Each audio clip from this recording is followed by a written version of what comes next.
어제 여당과 정부 대통령실이 고위 당정협의회를 열어서 정부 조직 개편안을 확정했습니다. 가장 핵심은요, 이제 검찰 조직을 해체를 해서 역사 속으로 이제 묻어버리는 그런 상황이 현실이 됐습니다. 그리고 방송통신위 역시도 폐지 수순을 밟게 됐고요.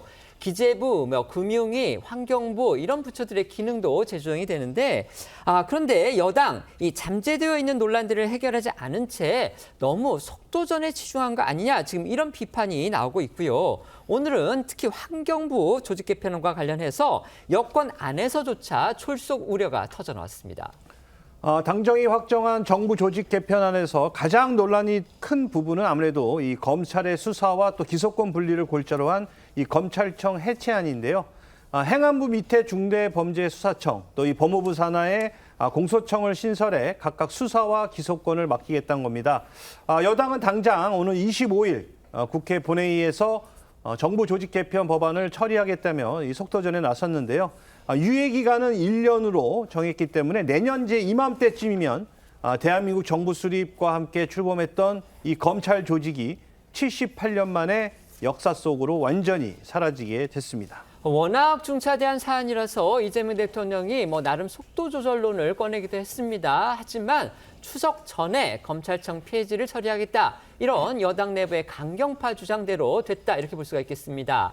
검찰청 명칭 자체를 없애는 거, 또 중수처를 행안부 산하에 두는 걸 두고서 당정 간에 잠시 이견이 불거지는가 했는데 이 부분 역시도 여당 내 강경파 주장대로 확정이 됐습니다. 네, 앞서 이 정성호 법무부 장관은 공소청 대신에 검찰청 이 명칭을 유지를 하고 중수청은 법무부 산하에 두자 이렇게 주장을 해왔습니다.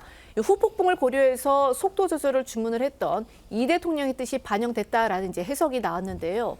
하지만 여당에서는 이 정청래 대표를 비롯한 강경파를 중심으로 해서 검찰청 명칭을 없애고 이 공소청을 신설하는 방안과 중수청을 법무부가 아닌 행안부 산하에 두는 방안을 밀어붙였고 결국 어제 당정회의에서 여당 안대로 확정이 된 겁니다. 이를 두고 이제 법조계에서는 이미 이 지방행정과 재난대응 기능까지 가지고 있는 행안부에 수사 기능까지 들어가면서 이 권력이 과도하게 집중될 수밖에 없다. 검찰청을 없애는 대신 또 다른 괴물이 탄생할 것이다. 이런 지적이 나왔습니다. 헌법학자들 사이에서는요. 헌법에 이 검찰총장이 주요 정부 요인으로 명시가 돼 있어서 법률로 검찰총장을 공소총장으로 바꾸는 건 위헌 소지가 있다. 이런 지적도 나왔습니다. 전문가 목소리 들어보시겠습니다. 검찰청을 폐지하고 공소청을 설치하면서 법률에서 이 헌법상 검찰총장을 공소청장으로 한다 이렇게 하고 있는데요. 이것은 명칭을 이렇게 바꾸는 것 자체가 위헌입니다. 예를 들어서 헌법에 대통령이라고 되어 있는데 정부조직법 같은 그런 법률에서 총통을 헌법상 대통령을 총통이라 한다 이렇게 명칭을 바꾸는 게 가능하겠습니까? 검찰총장은 필수 기관입니다. 국가기관을 상설기관으로 설치하도록 되어 있는데 그것을 임의로 폐지하거나 할 수는 없는 겁니다. 여기에 당장 중수청과 공소청 중 어느 기관 소속으로 일할지 선택해야 할 일선 검사들 사이에선 누가 검사 명칭을 포기하고 중수청 수사관으로 가겠냐, 차라리 옷을 벗고 나가거나 공소청에서 공소 업무만 맡는 걸 선택할 거란 목소리도 나오고 있다고 중앙일보가 보도했습니다.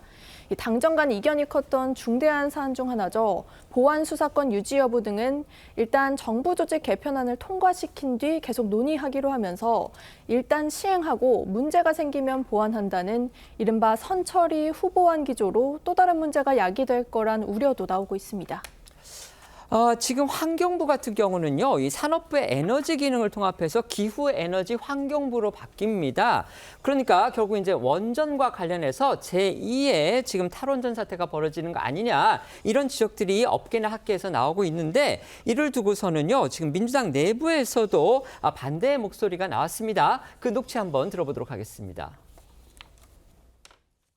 어째서 이런 중요한 문제를 이렇게 급히 밀어붙이게 되었는지 매우 유감스럽습니다. 자원과 원전 수출은 또 산업부에 남긴다니 산업 현장과 현실을 모르는 발상이다 이런 생각이 듭니다. 이 문제는 단순한 정치적 지지 여부의 문제가 아니라고 생각합니다. 어제 여당 그다음에 정부 대통령실이 고위 당정협의를 가졌는데요. 결국 검찰청을 해체하는 쪽으로 결론을 냈습니다. 그러고 나서 1년 동안 유예기간 갖는다고 하고요. 그다음에 검찰의 수사 보안권이라든지 이런 거 어떻게 할 것인지 이런 부분과 관련해서는 추후에 하겠다 이렇게 얘기를 했습니다. 이게 지금 추후에 해도 되는 문제인지에 대해서 이론이 좀 있는 것 같습니다. 어떻게 생각하십니까? 그러니까 제도를 갖다가 뭔가 문제가 생기면 바꾸면 된다라는 인식인데요. 제도란 게 이렇게 쉽게 바뀌어지는 문제가 아니지 않습니까? 이미 틀을 다 짜놨는데 정말 저는 무책임한 발언이라는 생각이 들고 더군다나 지금 일단 행안부가 보면요. 일단 경찰이 있습니다. 근데 대공수사권 누가 가지고 있죠? 경찰이 가지고 있습니다. 자, 그러면 행안부 밑에 이제 대공수사권을 가진 경찰이 있어요.